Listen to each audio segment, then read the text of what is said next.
SA Sports Show. Barry, what a guest we got.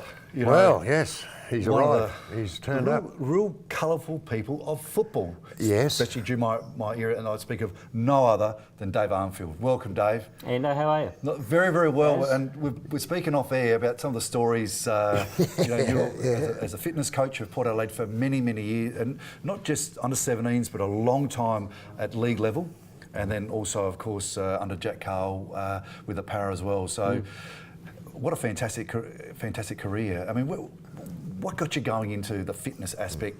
You know, in all those, I think 82 you started at Port Adelaide. I did start in 1982. Yeah. Like anyone, I grew up. My first memory as a kid was going to watch Port Adelaide play. So, for those of you who know Albert and Oval, we grew up in 7th Avenue, the family home still there.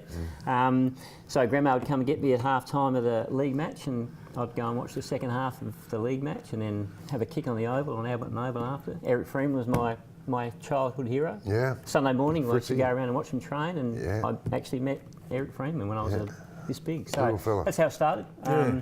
Right place, right time. I just had a massive passion. That's all I ever knew was Port Adelaide. Went to uni, studied phys ed. Played under 19s. Wasn't up to your level, Baz. So, no. Who is? Well, played under 19s, and I was studying at the time, doing phys ed at uni. Malcolm Maiden, who was under 17s coach, asked me to come out and do the fitness for him, for his guys. So I did that. Tony Hobby, who was the coach of the under 19s when I was playing, went up to the seconds, so he asked me to come up. Russell was there. Spent a couple of years doing the twos, and then lucky enough to go to the league. And Port Adelaide's it's very loyal. If you're doing the right thing, they keep hold of you. So did you just give away your football career and then jump straight into the fitness aspect? Wasn't hard. Andrew. Wasn't hard? No, it wasn't hard to give my football career away. I did see you kick in a couple of times at training, pretty ordinary. So again, I played under 19s. I played A1 Amateur League at Teachers College in Scotch, and I was kind of doing the same things. But it was just perfect. We were studying the theory of phys ed at uni. Because you were ruthless. I mean, as a fitness coach, you got us to be at a level, I would say, as high as any club going around. But you're ruthless. I mean, there was no stone unturned. It was old school stuff. It was old school, wasn't it? Train smart, train harder, and that kind of thing. And again, we'd do it differently, and it was certainly refined. The longer I stayed into it, we got a bit more science into it, and we actually let guys drink water after a while. So, water. John Carl's famous line, "Water makes you weak." So he almost killed people in that sand pit down the Largs. You had a great relationship. Run up and down sand, Arnie, you had a great relationship with Jack, and some great times with Jack Carl. But I was going to say at the start when you were introducing Ando that we had two people, Matty Primus and David Arnfield. Matty Primus had the ruck rules changed because of his dominance.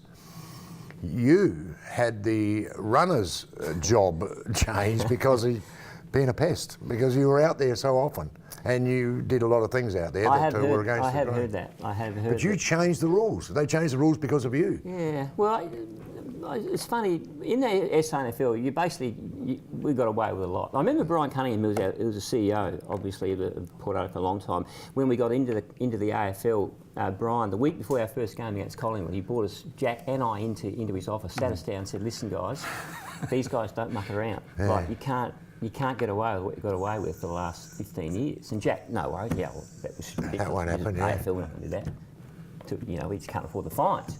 No worries.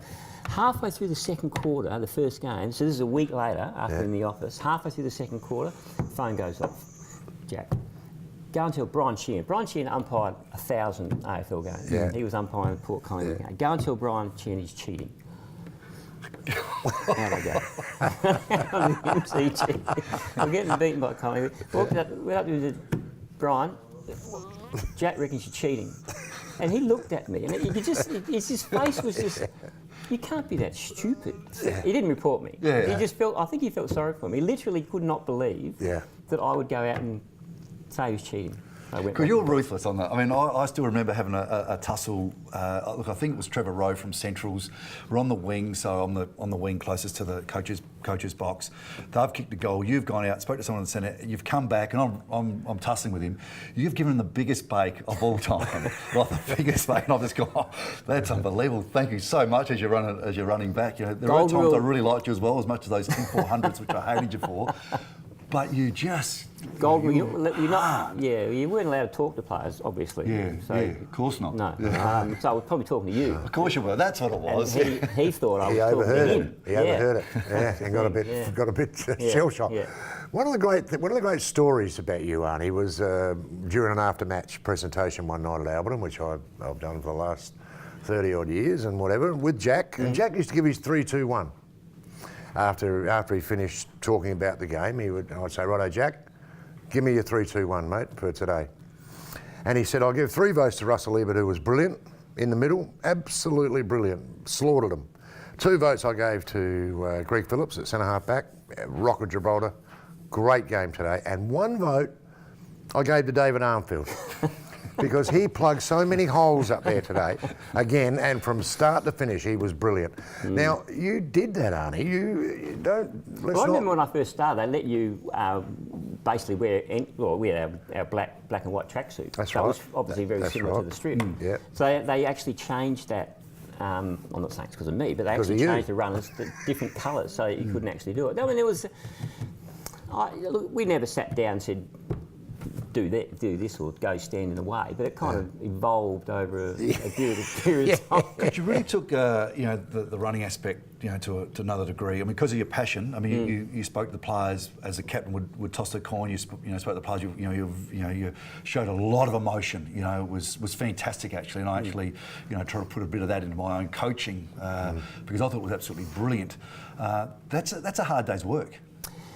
Look, it's something that just came natural to me. I mean, if I was doing it for another club, I might not have been the same. I don't know because it was. But people at the shopping centre would have heard you address us out on the oval. So it wasn't just something that nice and light and easy. It was.